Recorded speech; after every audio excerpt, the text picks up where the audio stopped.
Assalamualaikum warahmatullahi wabarakatuh. Salam sejahtera untuk kita semua.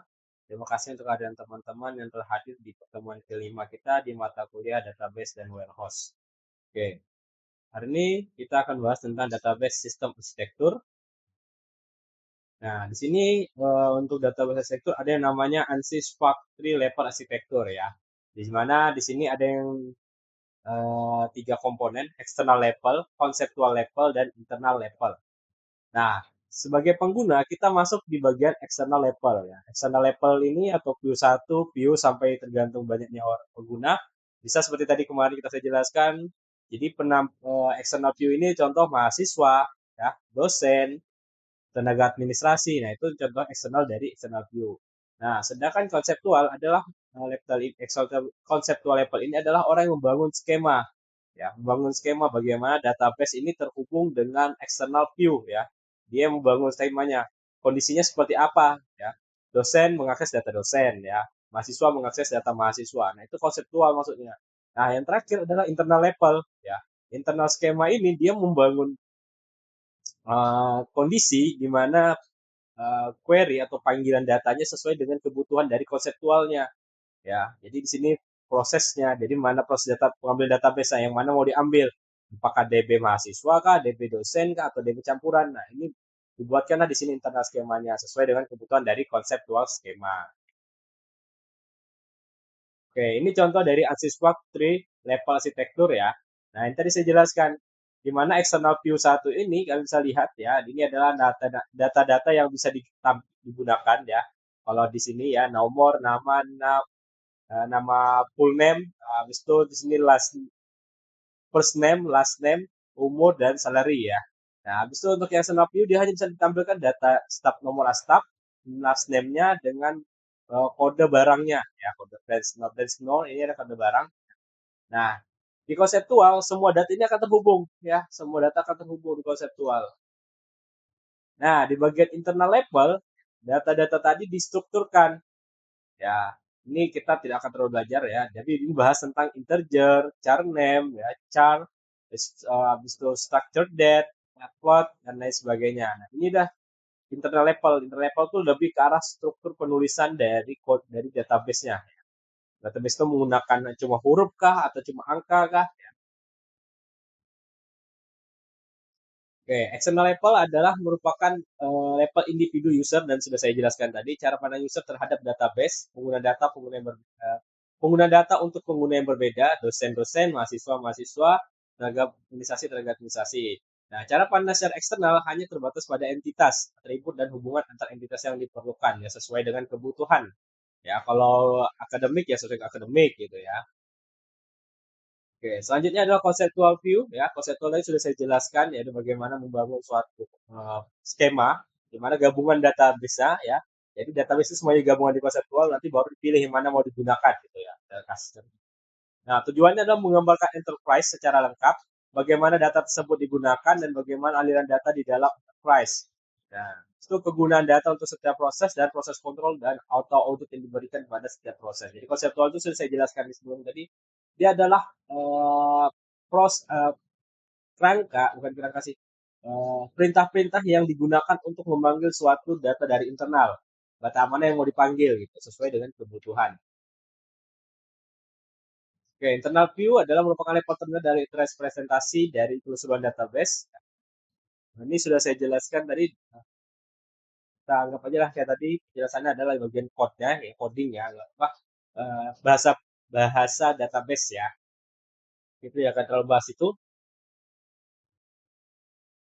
Oke, habis itu tujuan three level arsitektur ya, di tujuannya seluruh pengguna harus dapat mengakses data yang sama sesuai ya apa yang ada di dalam database, satu data dan untuk digunakan oleh semua orang. Jadi tidak ada lagi ketimpangan data ya atau data duplikat dan lain sebagainya. Habis itu tampilan pengguna user view tidak dapat diubah ya sesuai dengan apa yang ada database-nya apa itu juga yang ditampilkan di dalam sistem akan dibuat baru lagi. Nah, pengguna tidak perlu mengetahui detail penyimpanan fisik database ya. Kita sebagai pengguna tidak perlu tahu bagaimana proses di dalamnya. Yang penting apa yang ada di isinya sesuai dengan kebutuhan kita, apa yang sesuai dengan apa yang kita inginkan oleh pengguna. Nah, DBA atau database administrator harus dapat mengubah struktur penyimpan database tanpa mengaruhi tampilan view pengguna. Jadi seorang database administrator itu harus tahu kapan mengubah suatu struktur data agar tidak mempengaruhi suatu sistem intinya, ya, suatu aplikasi. Habis itu struktur internal database harus tidak terpengaruh oleh perubahan aspek fisik pada penyimpanan. Jadi bagian dalam arsitektur itu tidak akan terpengaruh ya. Jadi jangan jadi di dalam struktur internal itu ada kode-kode yang tidak boleh diubah. Jadi kode-kode diubah. Dan bagian skema itu tidak boleh mengubah kode di dalamnya. Itu intinya. Jadi tidak akan berpengaruh. Jadi kalau mintanya yang satunya itu hanya angka ya berarti harus angka, tidak boleh mengubah secara sepihak. Jadi database misalnya nih kayak NIM kan wajib angka tuh. Kalau kayak NIM itu kan angka semua. Nah, berarti database-nya atau internal skemanya itu wajib bagian nomor mahasiswa itu wajib menggunakan data integer dan berarti datanya harus sama. Nah, DBA atau database administrator harus dapat mengubah struktur konseptual database tanpa mengaruhi seluruh pengguna ya. Jadi tidak boleh mengaruhi seluruh pengguna. Jadi bagaimana caranya untuk mengatasi hal-hal seperti ini kalau melakukan update dan lain sebagainya. Nah, itu data independence. Ya, data independence adalah logical data independence dan physical data independence. Nah, untuk logical data independence tidak mengaruhi skema eksternal terhadap perubahan skema konseptual. Jadi, uh, jika ada suatu perubahan di bagian konseptual, misal pemanggil datanya ternyata ada tambahan dan lain sebagainya, itu tidak menyebabkan terjadinya error atau dan lain sebagainya di bagian external view atau di bagian para pengguna-gunanya dan sampai ada yang berubah. Ya, kalau cuma nambah tinggal tambahkan, tanpa harus mengubah modelnya lagi gitu ya. Habis itu perubahan skema konseptual, contoh penambahan penghapusan entity. Nah, ini harus diperhatikan. Data independen itu harus melihat skema-skema ini apa yang perlu ditambahkan. Kalau ternyata ada tambahan, misalnya yang tidak ada tanggal lahir, sekarang ada tanggal lahirnya, misalnya seperti itu. Nah, itu tidak boleh mempengaruhi ya. Jadi dia boleh menambahkan tapi tidak memulai proses apa tampilan di dalamnya. Jadi tidak boleh sampai error dan lain sebagainya.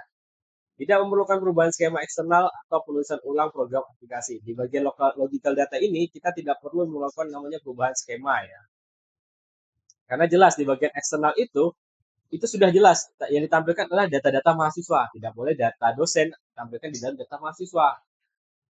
Habis itu physical data independence, menunjukkan kekebalan skema konseptual terhadap perubahan skema internal. Jadi skema konseptual kalau di physical itu dia tidak berpengaruh ya. Jadi kalau di internal baru dia berpengaruh. Jadi apa yang berubah di internal baru dia berpengaruh ya. Habis itu perubahan skema internal, contoh menggunakan organisasi file yang berbeda, perubahan struktur, peralatan penyimpanan, ya. Di hardware-nya, ke database-nya, atau ada struktur perubahan, misalnya yang satunya tidak ada angka, habis itu sekarang dicampur dengan huruf misalnya. Habis itu tidak memerlukan perubahan skema konseptual maupun skema eksternal. Jadi konsep dengan eksternal itu tidak perlu dirubah. Nah, jadi kalau physical ini hanya mengubah bagian internalnya saja. Oke, habis itu database language ya. Nah, database language itu ada namanya DDL, ya.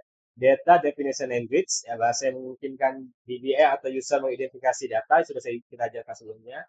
Habis itu data manipulation language ya, menyediakan operasi dasar manipulasi data pada data yang ada dalam database, ya, seperti penyisipan atau masukkan data apa menambahkan, modelnya nambah hampir menambah, hampir sama kayak menambahkan data, tapi dia kalau menambahkan data pasti selalu menjadi urutan pertama, seperti itu. Nah, menyisipkan data, dia adalah memasukkan data di antara banyaknya data. Di data yang dia masukkan di tengah-tengah data lah, sisipkan. Misalnya hurufnya A sampai Z. Misalnya. Dan ternyata huruf C ini dia masukkan lah, disisipkan di huruf, ternyata data ini di huruf C depannya. Jadi dia sisipkan lah di antara D dengan E. Jadi menyisipkan data seperti itu ya. Nah, untuk DML ini ada namanya prosedur ya, non prosedur DML. Ya, ini tidak perlu kita jelaskan, kita tidak perlu ke sini karena ini bukan bagian ilmu kalian juga dalam. Habis itu untuk database language, kalian cukup tahu aja ada namanya Fault Generation Language atau FALTGL. Ya, user lebih menekankan pada definisi apa yang akan dikerjakan daripada bagaimana mengerjakan. Nah, ada namanya query language, form generator, report generator, graphic generator, dan application generator. Nah, ini adalah bahasa-bahasa database yang akan digunakan ingin melakukan interaksi dengan database ya. Jadi kita tidak perlu bahas ini juga. Tapi mungkin kalian sudah pernah belajar ya. Misalnya ada yang nama tadi ada form generator ya, jadi sepertinya Google Form lah contohnya modelannya, di mana database tersimpan di Excel ya. Habis itu ada report generator, habis itu ada grafik tadi. Grafik ini berbentuk pie chart, bar chart, dan line chart. Itu database lanjut ya jadinya. Oke, itu yang kalian cukup tahu sudah. Kayaknya yang lain kayak akan pusing kalau kita bahas ini juga. Jadi ini tidak perlu kita bahas. Habis itu selanjutnya adalah model data. Model data adalah kumpulan konsep-konsep yang terintegrasi untuk menggambarkan data, menghubungkan antar data ya. Jadi model data ini adalah proses di mana data itu terhubung. Nah, seperti tadi kita jelaskan, data mahasiswa dan lain sebagainya. Nanti kita akan belajar di pertemuan selanjutnya lah ya. Nah, model data terdiri dari bagian struktural, bagian manipulasi, dan aturan-aturan integritas. Nah, dan yang terakhir, kegunaan model data untuk merepresentasikan data ke dalam bentuk yang lebih mudah untuk dipahami. Dan untuk menetapkan konsistensi dalam mendatang, mengorganisir, menginterpretasikan, dalam memperlakukan database. Jadi pada dasarnya model data ini digunakan untuk memudahkan pengguna, programming atau database administrator dalam mengelola datanya. Data ini kemana aksesnya, data ini ngambil dari mana, dan lain sebagainya. Nah, model data ini ada 4. Ada object based data model, di mana itu terdiri dari entity relationship model, sebuah perancangan data database menunjukkan relasi antar objek atau entitas beserta atribut atau secara detail ya. Nah, ini akan kita bahas nanti ya di pertemuan selanjutnya.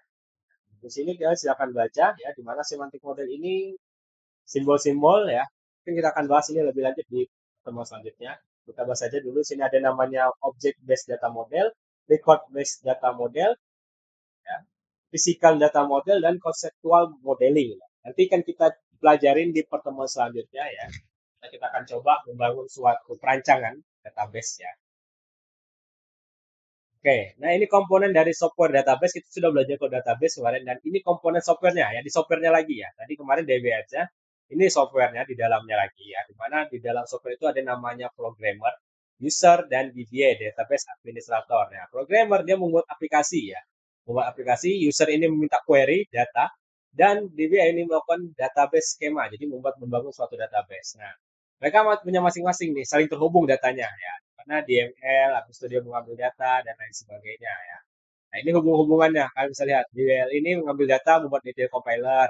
Habis itu baru melakukan dictionary manager. Jadi, di sini adalah kumpulan-kumpulan folder atau data-datanya yang ada di dalam suatu database ya. Nah, habis itu, data ini akan dipanggil berdasarkan query kebutuhan dari pengguna. Oke, nanti ini akan kita pelajari lebih lanjut ya di pertemuan selanjutnya. Bisa kita tanya aja. Nah, ini sama, ini penjelasannya ya, kalian bisa baca penjelasannya ini nanti. Ya. Nanti kalau yang tanyakan, silakan tanyakan di pertemuan ya. Ini silakan yang baca tinggal. Oke, ini tadi sudah. Habis itu ini komponen database manager ya atau DM. Nah, ini tadi kan komponen sistem dari DBMS-nya, sekarang ini database manajernya. Di mana di sini ada namanya program object code, query process, katalog manager. Di mana mereka semuanya harus dilakukan authentication ya. Jadi siapa yang akses ini harus ketahuan. Nah, habis sudah ketahuan, baru dia melakukan comment proses. Comment proses ini bisa melakukan integrasi ke checker dulu, dia memastikan datanya sudah sesuai. Kalau sudah, maka dikirim kembali, baru melakukan perintahnya, sesuaikan perintahnya ya, penguatan transaksi ya, sesuai kebutuhan. Nah, ini proses-prosesnya melakukan timbal balik sebenarnya ya. Oke, kita tidak akan belajar, tidak terlalu bahas ini ya. Habis itu ini penjelasannya, nanti kita akan bahas saja di pertemuan selanjutnya. Habis itu ada namanya multi-user di BMS arsitektur, ya. Ada nama teleprocessing, file server, dan client server. Kita akan bahas. Nah, teleprocessing adalah arsitektur tradisional untuk multi-user system, di mana sebuah CPU terhubung dengan beberapa workstation. Contoh nih, satu CPU bisa terhubung dengan 4 komputer, satu database dengan 4 komputer sama. Satu satu database yang ada di Universitas di Institut Teknologi Kesehatan itu bisa diakses oleh beberapa user atau device. Contohnya kalian mahasiswa berapa mahasiswa, 1, 2, 3, dosen 1, 2, 3. Nah, contohnya seperti itu ya. Habis itu file server ini hubungkan dengan beberapa workstation ya. Nah, sama aja seperti tadi juga modelnya, cuma bedanya ini sekarang dihubungkan dengan internet, dengan LAN atau dengan kabel. Nah, data akan dikirim ke komputer masing-masing ya. Oke. Habis itu client server. Nah, ini yang kita gunakan. Ini yang tadi saya jelaskan. Kalau tadi kan bersifat secara kalau teleprocessing kan dia sifatnya masih secara jadul, harus pakai kabel, harus terhubung dengan kabel lah intinya. Sama seperti ini ya, seperti bahasa server ini. Nah, bagian ininya anggaplah lebih canggih, di mana dia nyimpannya secara online. Database secara online, database server, dia masuk hanya memanggil ya, dia ngambil dari mana? Dari harddisk yang ada di komputer ya, ini ya. Server-server yang ada di komputer, dia nyimpan, manggil. Nah, habis tuh komputer, laptop, dan lain sebagainya terhubung mengambil data dari sini. Seperti aplikasi akademik kalian itu kan database nggak kelihatan tuh, kalian nggak perlu hubungan kabel dan sebagainya. Itu kalian hanya perlu manggil alamat email, websitenya ya. Jadi kan masuk ke websitenya, login ya sebagainya, baru kalian bisa mengakses data-data yang diperlukan.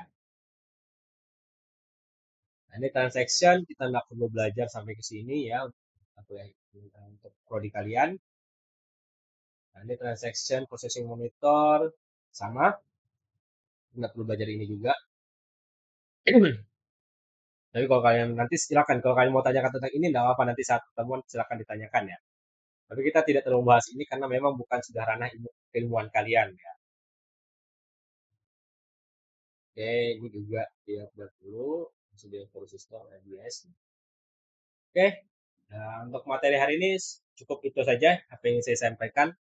Untuk pertanyaan silakan tanyakan aja nanti saat pertemuan ya. Jadi memang banyak yang saya tidak kasih ya, penjelasannya karena memang bukan bidang keilmuan kalian ya. Jadi di sini nanti kita akan lanjutkan di pertemuan aja. Tapi tidak apa-apa. Kalau kalian ingin ada yang tanyakan tentang apa yang saya lewati tadi, silakan ditanyakan.